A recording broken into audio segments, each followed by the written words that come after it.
let me record. Cool, thanks for the reminder. This meeting is recorded, but we will pause during points where people start sharing about their experiences about mental health. So again, that being said, please only share what you're comfortable sharing, and we will go ahead and get started. Okay, all right, so let's see. Is Dr. Hanakahi in this call right now? It looks like she is not able to be in here right now, but we can move on to Dr. Caleb. Let's see. All right, Dr. Caleb, whenever you're able to, you can go ahead and give everyone an introduction.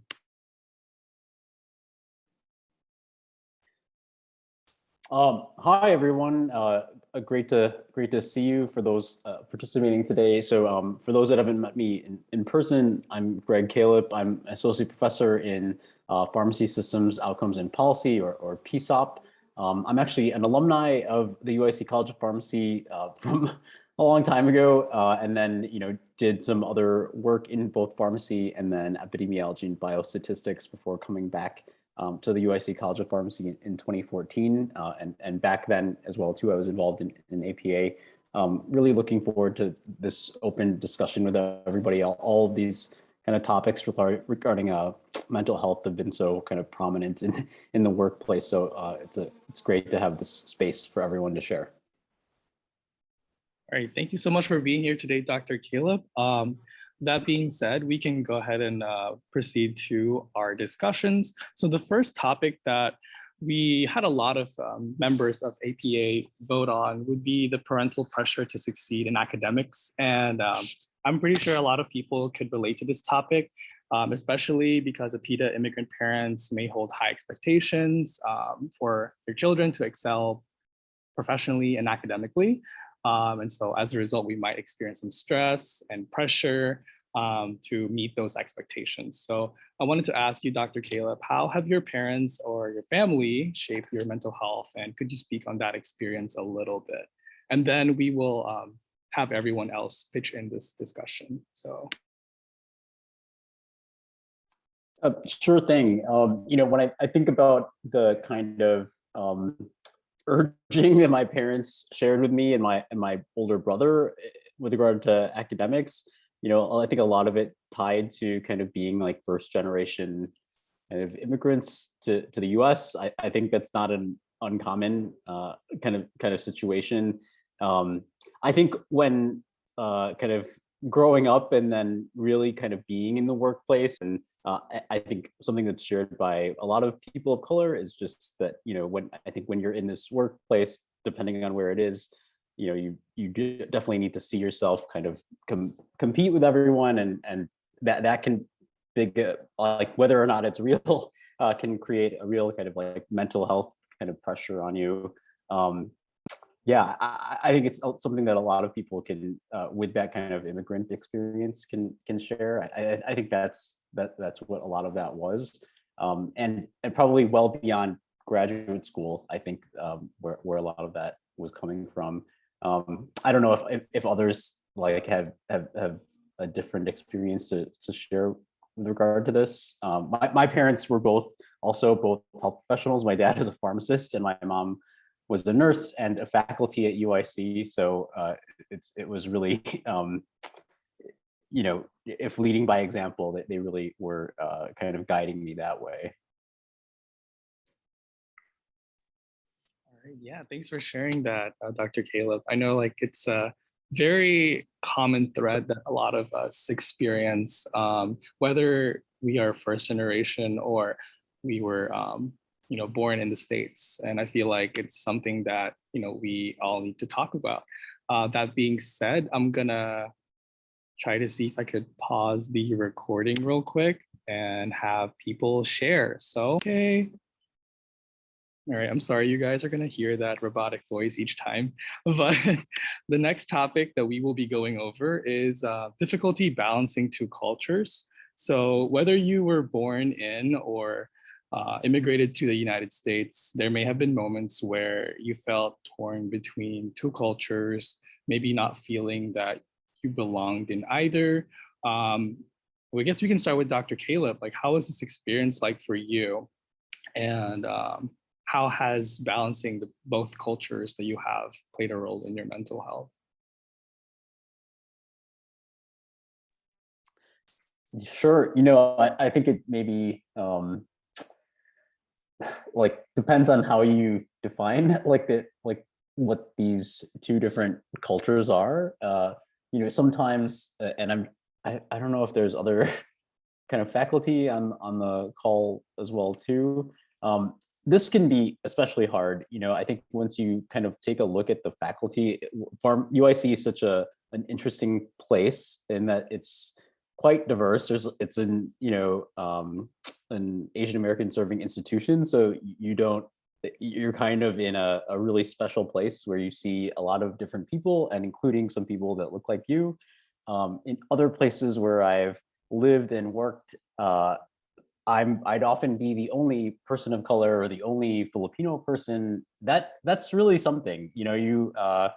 Like my entire cohort of doing my PhD at University of Washington, it was an entirely all, like, if you could believe it, that wasn't a huge class, but maybe like 15 people, and I was the only non-white person. Things like that are amazing. That can be like a big culture shock to just have something like that, not share that kind of background with people. So I think that pharmacy is a really special place. UIC is a really special place for that here, and it's great that there's this forum. When you are out in another setting somewhere else, you could expect a little bit different of an environment, and that can, I think, throughout my adulthood has always been like something that I am at least very cognizant of. I think at a minimum, you have this just very keen understanding of like where you kind of stand with respect to your peers, and that doesn't go away. And I think it can be both something that you think makes you stand out, but that can be a good thing. You can really kind of leverage that and stand out for being who you are. So I think there's a real like dichotomy to it.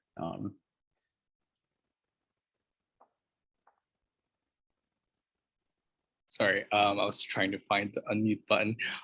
So Dr. Caleb, let me ask you this. So can you remind me, like, were you born in the Philippines? Were you born in the States? Or? No, I was born here in Chicago. Okay. And then yeah. Okay.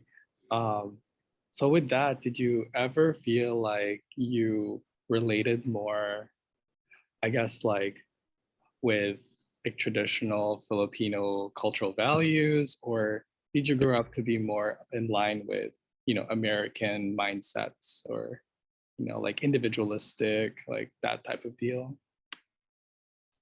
I mean, I definitely like maybe culturally Filipino, but I think that like my parents, I didn't really learn Tagalog like to the extent that where I'm like fluent or anything like that.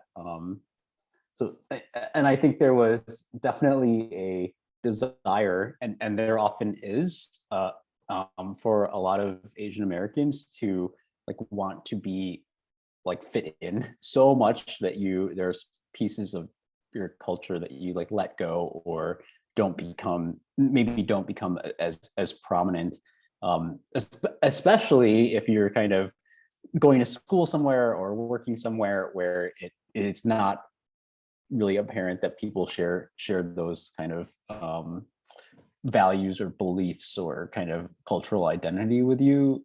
So some of that does get kind of washed away a little bit, and you yourself have to try to like keep that to the extent that you want, like as part of your life. Yeah. So I think growing up here in Chicago, I think that there were some things that were easy for me to embrace, like when I went to school somewhere where I had a lot of friends who kind of shared that identity with me. That was rather easy.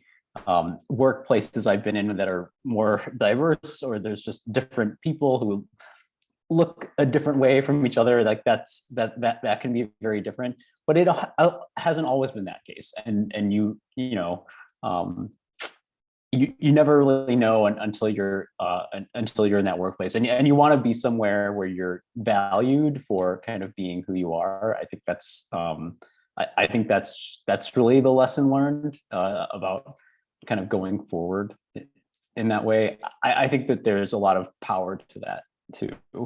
Yeah. Wow, thank you for sharing that insight. Now I want to quickly pause the recording and have everyone else contribute. And we're going to move on to our next topic, which is the pressure to live up to the model minority stereotype. And so just to give a bit of a background, if you're not aware of the model minority stereotype, it is basically a view where it inaccurately portrays Asian Americans as successfully integrating into the mainstream culture and having overcome the challenges of racial bias. So that's a definition that I got from the internet. And it's unfortunately become a challenge to some people. Not only do you have expectations from family members to uphold or your own expectations, but there's also the society, you know, the external factors that are impacting your everyday life. And so, Dr. Caleb, did you want to start off this discussion for this topic? Wow. Well, this is such an interesting and very wrought with controversy kind of topic. I mean, when you if for those that took like Asian American studies in college, you know, the model minority stereotype is very wrought with.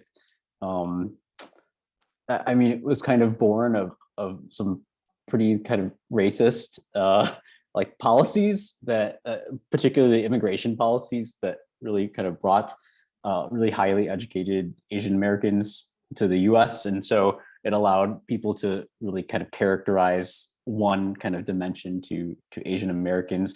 It also creates a really difficult space where like Asian Americans relative to other people of color or minorities in the US, like it's almost creating this kind of tension between these groups, and it makes it hard for us to be allies with each other if like there are some good minorities and what are perceived as not good minorities. I think there's all kinds of problematic things about it.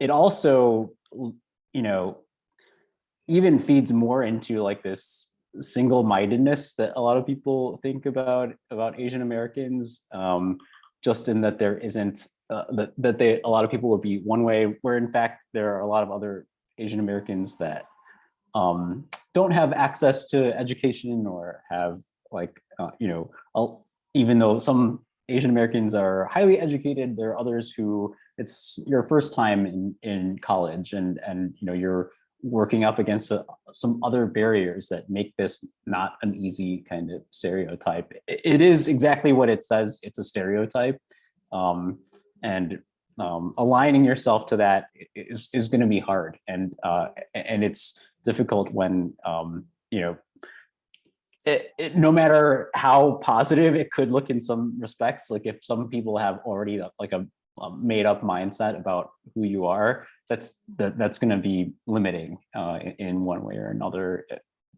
How I've perceived it, I'd love to hear more that others have experienced with regard to this. There's just all kinds of things that Asian American studies would tell us about this kind of issue.